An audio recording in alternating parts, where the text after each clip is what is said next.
You are listening to Meet the Thriller Author, the podcast where I interview writers of mysteries, thrillers, and suspense books. I'm your host, Alan Peterson, and this is episode number 146. In this episode of the podcast, we'll be meeting Clare Whitfield, who is a UK-based writer who's been a dancer, copywriter, amateur fire breather, buyer, and mediocre weightlifter. People of Abandoned Character is her first novel, and it's available right now.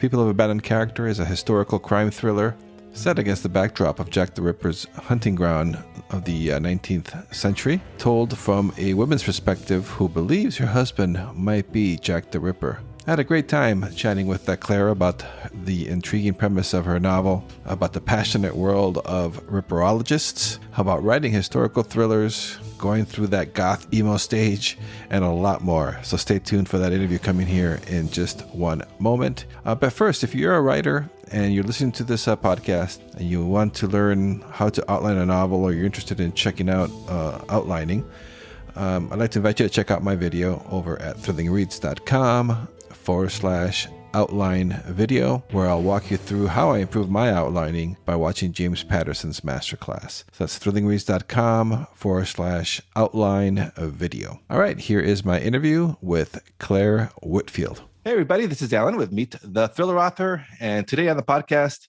I have Clare Whitfield, who is a UK-based writer.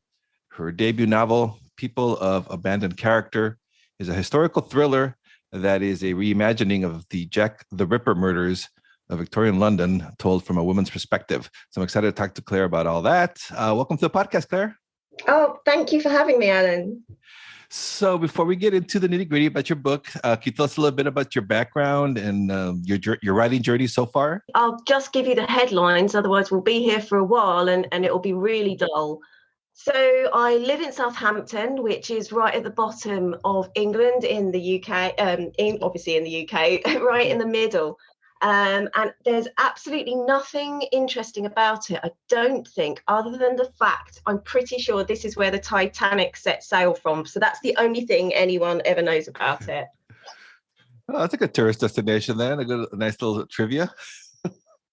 Yeah, it is true. That is basically what people come here for, and then they get underwhelmed and move on.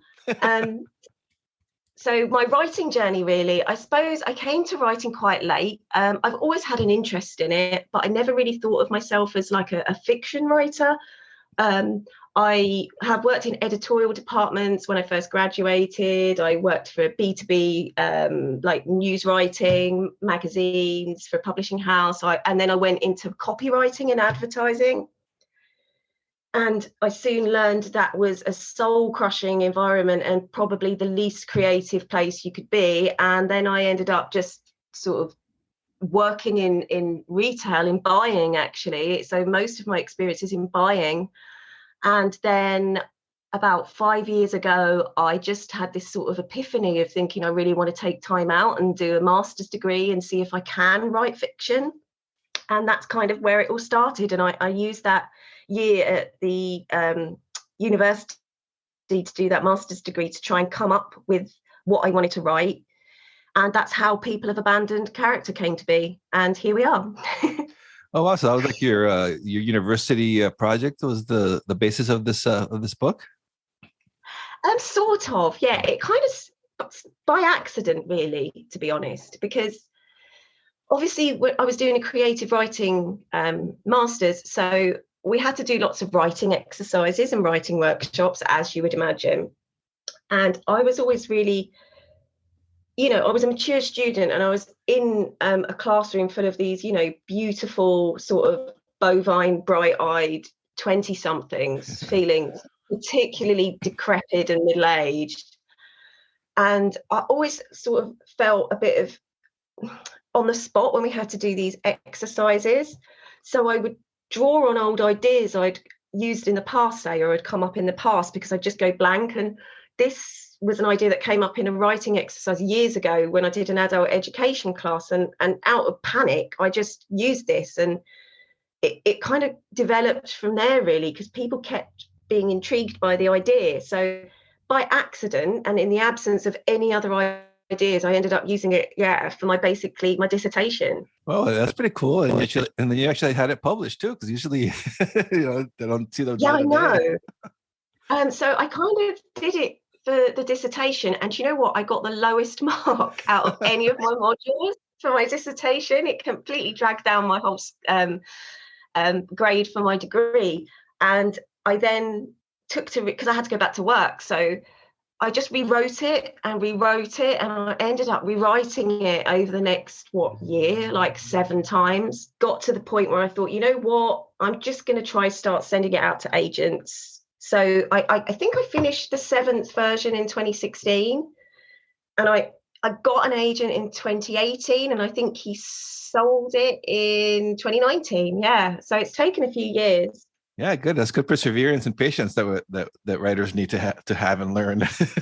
Yeah, definitely. And I think that's really useful, actually, because that's one of the things that was useful about the degree, is that they actually sort of told you how patient you would need to be. So that kind of sets you up to understand how persistent, like you said, you have to be to get anywhere. And so did you, like, now obviously with Jack the Ripper being probably the most famous or infamous serial killer out ever, were you always interested in Jack the Ripper and those murders? Is that why you decided to start writing on that? And how did the idea come to you to write this? Yes, I am interested in serial killers. I was one of those really sad sort of, I suppose you'd call them an emo now, I don't know. I was like this sour-faced, like my older brothers and sisters called me Wednesday Addams. Because I was literally, born into like gothic-y stuff.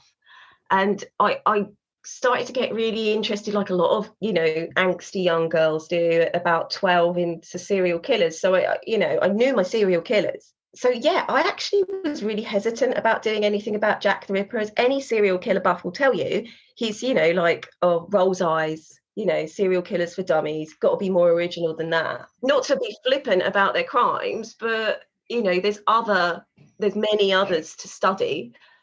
But it was basically, the idea came in a writing exercise at an adult education class. This teacher brought in some news clippings, not real ones, but printouts from 1888 discussing the murders. And we had to write just a quick exercise from the point of view of someone living at the time, but they couldn't be one of his victims, and they could not be a policeman. So I thought I came up with the next most obvious thing, and wrote from the position of someone, his wife, who might think, I think my husband could be Jack the Ripper. And I didn't really think much of it, but it got such a strong reaction. The idea just stayed with me, really. And like I said, years later, when I was in these workshops and I was stumped for ideas, I ended up using that. And it was got an intriguing reaction, like really strong reaction. So I thought there was something in it, and that's what made me stick with it. Oh yeah, that's really cool how it came together. And yeah, I'm one of those tourists. When I was in London years ago, I did the Jack the Ripper tour. It was kind of fascinating. I've always had a fascination with serial killers as well. It's one of my favorite genres. So I was excited to talk to you about all that. But I was very surprised to learn when I was checking out preparing for this interview, there's this whole, they call them, what is it, like a ripperology, there's a whole bunch of people out there who are just always like analyzing and studying this, a whole bunch of different backgrounds, which is very fascinating to me. Did you know about that world before you started to write this? Yeah, I did know about it, actually. It is kind of, I don't want to say a cult, because that gives it a kind of negative spin, and I don't mean that, but it is interesting. And that's one of the things that I suppose kept me going on the idea, because there's so many resources to draw on. So as a debut author who is inexperienced in both sort of like steering a narrative, and also why I decided to write historical fiction and give myself a really hard time, it was kind of a good thing, because there was so much to draw on. There's been so many books. Because of the Ripper being so interested in still, it made that element a bit easier. if that makes sense. Mm-hmm. Yeah, I can imagine there's a lot of information. But yeah, that's so interesting though too. Like you said, that for your first project, because the historical perspective of that. Did you have to do how much research did you have to do on to get the historical things correctly in the story? Oh, you know what? The murders, researching the murders and the Ripper stuff was the easy bit. Because it's so well known, and I knew. I probably, like yourself, being interested in that thing, I could have named the victims off the top of my head before starting, because they're so well known. But the historical aspect was a real rabbit hole. I did so much research, so much, because I was really conscious that as a sort of normal, everyday, ordinary English person, I'm really quite bored of seeing endless reiterations of, not that they're not great, but there's other things out there of the royal family, or this duchess, or Queen Victoria again, or Queen Elizabeth, and it's like, wow, did poor people exist? Do we have a narrative? Do we have a story, or did we just stand in the background holding silver platters? So I really wanted to put a lot of emphasis on trying to understand how more ordinary people and people from lower classes felt at the time, and what their lives were like, because I thought for me that was more interesting. Yes, because talk a little bit about the book, about people of men and character, because you said like this woman suspecting her husband might be Jack the Ripper, so they live in that impoverished area. Can you tell us a little bit about the book? No. So Susanna, I have to be careful. I don't want to give too much away. Yes, yeah, no spoilers. I'll try. Susanna is quite a driven young woman who wants, I suppose, she wouldn't. The interesting thing of the time is that that I think people have these innate desires, and Susanna has the innate desire for freedom and independence, but she probably wouldn't know to articulate that. But she is coming of age. Well, she's 30 when she gets the opportunity, which was open for the first time to ordinary women, to become a nurse, which has recently undergone reforms since Florence Nightingale got involved and Eva Lux. They turned it into a skilled profession with a decent wage and employment benefits. And that opened up a whole new world to women like Susanna. So she actually starts the novel as a nurse, a pioneer of the time, as many of these young women were. She is becoming a bit demoralised. Well, she is very demoralised and quite depressed by certain things, so I won't give that away. And she enters into this whirlwind sort of romance with a younger doctor at the hospital, and out of fear for her security and obviously to escape from some pretty dark stuff, she ends up marrying him. And so they actually live in Chelsea, which today is a really posh area. I mean, it's like £20 million per house, but at the time was kind of almost like a kind of up and coming artistic area. So she moves into a house with her husband and his housekeeper, but her husband still works at the hospital where they met, which is a real hospital in the East End of London in Whitechapel called the London Hospital, which is now called the Royal London. So, people did commute then, people did get, the underground did exist, and there were trains and buses, well, horse mainly, driven, but that's quite a fascinating insight to how people worked and lived there. So we'll find so fascinating too, because like you said, especially back in those days, like the women, I mean, it was a struggle for them to have any type of rights, right? Where was the women's right movement in UK back then? Could the women vote and stuff like that, or? No, this was before the vote. So, okay. God, you're me now. I'm pretty sure the vote didn't come in. I want to say 1917 or 1918, something like that. And that was if you were over 30. Oh, wow. That's crazy. Yeah, so it's not as long as people think. And at the time, there were professions, and like this sort of notion of housewives, that was only really for upper middle class women. Everyone was working, but the money you got paid as a woman, you couldn't live off that. It was so bad.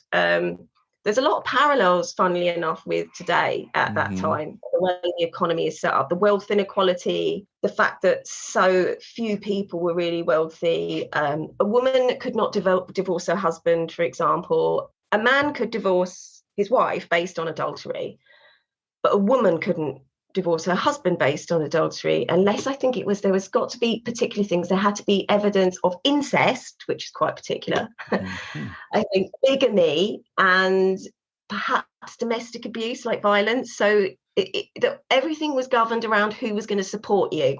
So, it's all well and good if your husband's having an affair, but if you divorce him, how are you going to support you? You're going to be a burden on the state in some way. So everything's devised around that. And this was before welfare.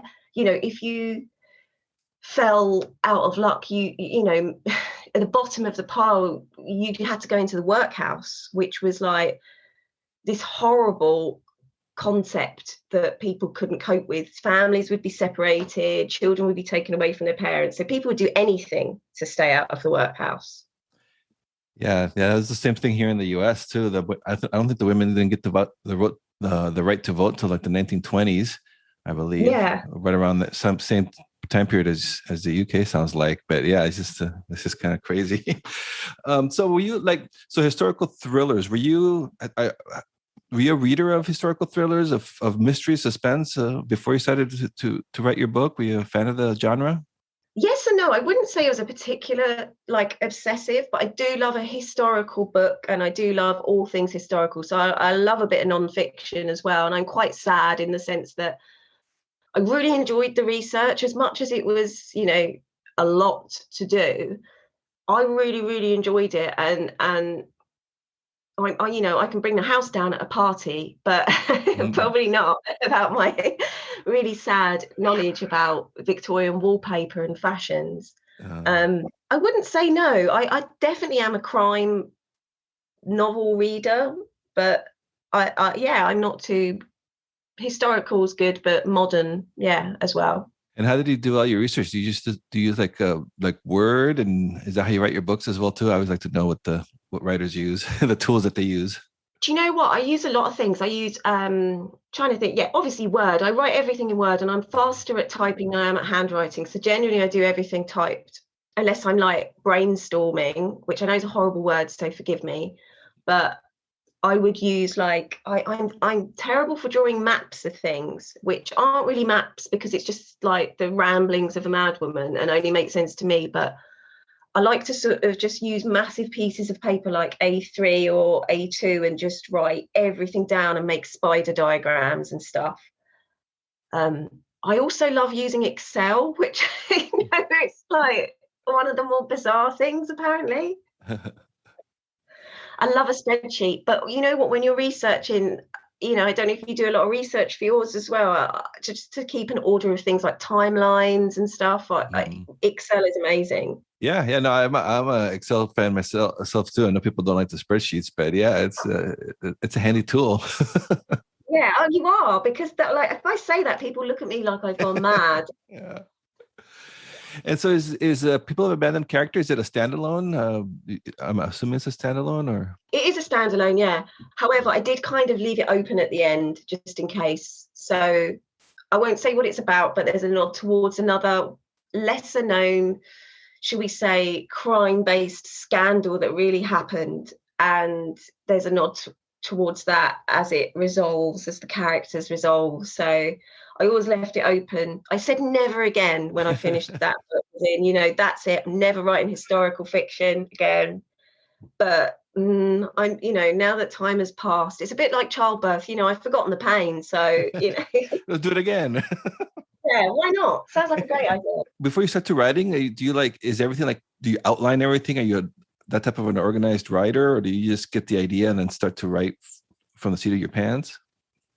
No, well, I'm terrible because I'm like a lot of people. I suffer from terrible imposter syndrome. So I tend to not start writing until about 4:00 in the evening, or did, and I still now 4:00. I'm an evening person, but it takes all that energy to sort of G myself up to convince myself that I can do it. It's fine. Just start and stop cleaning the oven. It's amazing what I can find to do. I don't know. I'm more of an outliner. I definitely am organized. Like before I start, I have to know what basically needs to happen. However, obviously, there's always the caveat that once you're in the zone, you throw all that away and something else happens. So I'm open to both, but I am definitely a planner, definitely need. And I think that's confidence and skill. I've not been doing it for that long. Obviously, it's my first book. It's like driving a car. Like when you first started driving, didn't you have to know where you were going and not have the radio on? Yeah, both hands on the steering wheel. Yeah, 10 to 2, checking your mirrors. Whereas now, you've got your head in the footwell looking for something as you're careering down the road. So who knows, maybe in the future, I'll be a bit more cavalier. Yeah, I don't know. I've interviewed over 150 authors, though, of all levels in their careers. And it seems like every time they think that it's over and that they're imposters. So I think it's just normal. We're weird wired that way. Oh, really? Oh, God. That means yes. Sorry. Sorry to break the news. Yeah, well, at least you told me now. Right. Yep. So don't feel bad when you're working your new book and you're feeling like that, because it seems like everybody goes through that. So yeah. So what are you working on now? What do you have a new project that you're working on? Yeah. So I've just submitted the first sort of version manuscript of my second novel to my publisher, Head of Zeus, in the UK. I'm going through that point where I'm waiting for the first round of feedback. So that's always awful. But yeah, I'm about to start on book 3. So I've got a spreadsheet, obviously, of about, I think it's about, I want to say 13, which is unlucky for Sem, but I'm fine with the number 13. 13 novel concepts. So I'm just trying to sort of drill them down now to start on my third one. So I'll try and do what I did with the first one, and in between edits or copy editing as they come back, I'll try and keep working. I think that's best. Otherwise, you send yourself mad worrying and overthinking about the first one. And once you're writing, once you start writing a project, what's the day like? Do you say you start in the evening? Do you write every day? Do you have a word count goals? Or? Yeah, I do. I because I'm essentially a really lazy. Inside me is a lazy person fighting to get out. Mm-hmm. So they have to be controlled at all times. And so, I mean, I have a full-time job as well. So obviously, I work during the day, but then what I would do is definitely every day, really, in some form or other. If I don't write every day, I suffer from great anxiety that I'll never do it again. So even if it's just 10 minutes, I make sure I do something or work on something or fiddle with my spreadsheet plan or do some research or something. I'm always involved, like Christmas Day, Boxing Day, it doesn't matter. Yeah, because it is kind of a slippery slope, right? When you stop writing because of whatever, then next thing you know, it's been a month and feeling terrible and you're in a hole. How am I ever going to do this again? Yeah.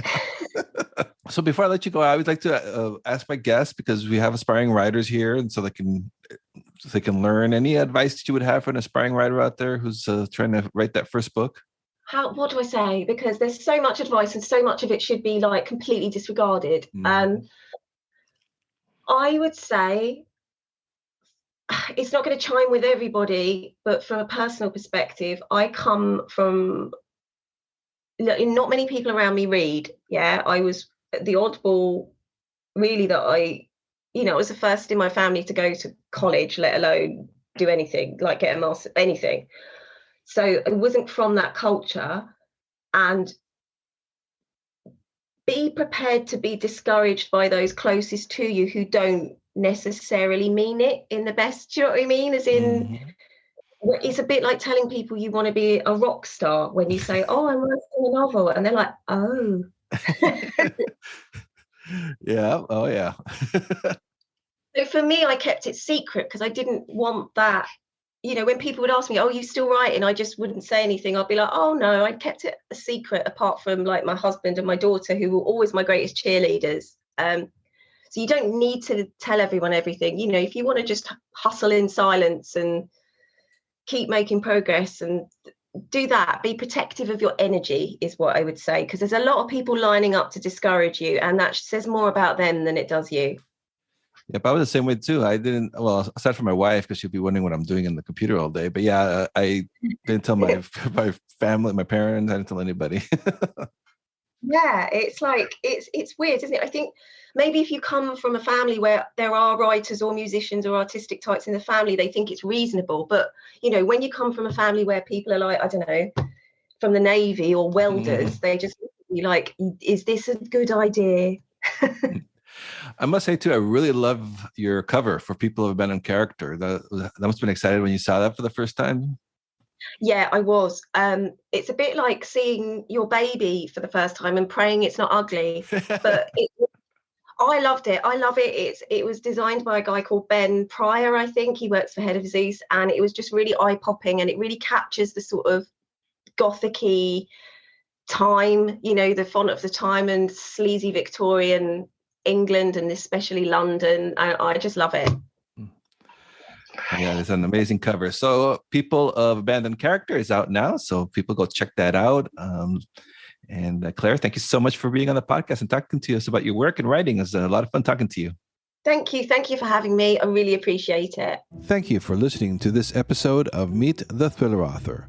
If you have a moment, please do check out thrillingreads.com/links, where you'll be able to rate and review this podcast, or simply rate this podcast wherever it is that you're listening to it, be it Apple Podcasts, Spotify, Google Podcasts, Audible, Amazon Music, whichever podcast app you prefer. Please take a moment to rate this podcast. It's the best way to help other fans of mystery and thriller books to find the podcast, and it helps me get the word out, and so it's the best way to support the podcast. So I do appreciate that. And if you're interested, you can join my Thrilling Reads mailing list. You'll find the sign-up form at thrillingreads.com/links. Once you subscribe for free, you'll be notified about discounts and deals on great books in the mystery, thriller, and crime fiction genres. You'll also find my social media links and my author website over at thrillingreads.com/links. So check it out and say hi. All right, take care and stay safe until we meet again on the next episode of Meet the Thriller Author.